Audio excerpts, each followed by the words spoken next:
Take a look at number 3. This is another one you'll definitely see on your test, something like this with cones. Gravel is falling in a conical pile, so a pile shape of a cone.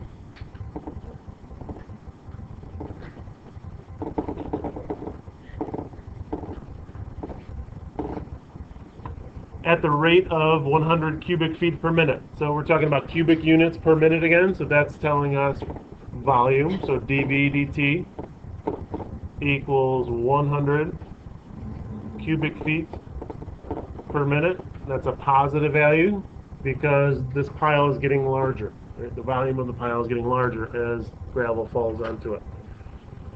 Find the rate of change of the height. So we're trying to find dH dt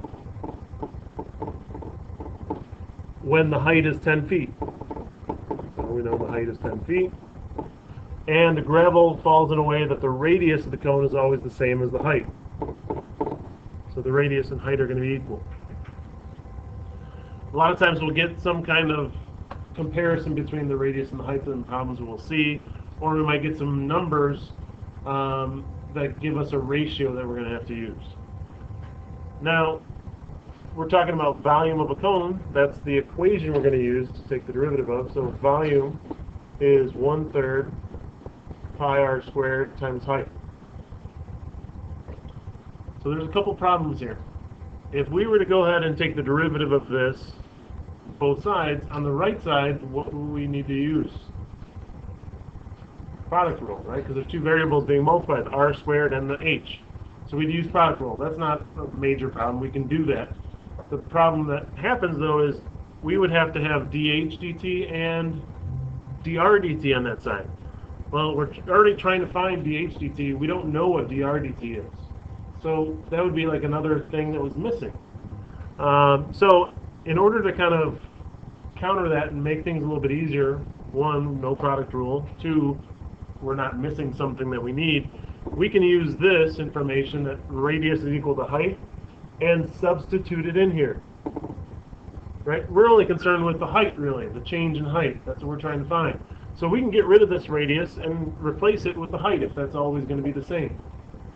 So we can think of the equation as v equals 1/3 times pi times h squared times h, or simplified 1/3 pi times h cubed. That's going to make our problem a little bit easier to deal with. So once we've fixed that, now we're going to go ahead and take the derivative of both sides with respect to time. So we get dV dt equals 1/3 times 3, give us 1. So we get pi times h squared times dH dt. So we can go ahead and substitute the values we know.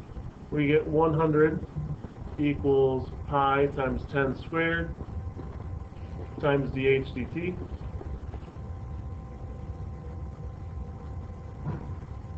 So 100 equals 100 pi times dH dt. Divide both sides by 100 pi. If you're going to do your calculator, remember the 100 pi needs to be in the parentheses. Or this one we can just write it as 1/pi if you want. So we get 1/pi feet per minute. You can also give the decimal approximation rounded to 3 decimal places. It doesn't matter either way. Questions?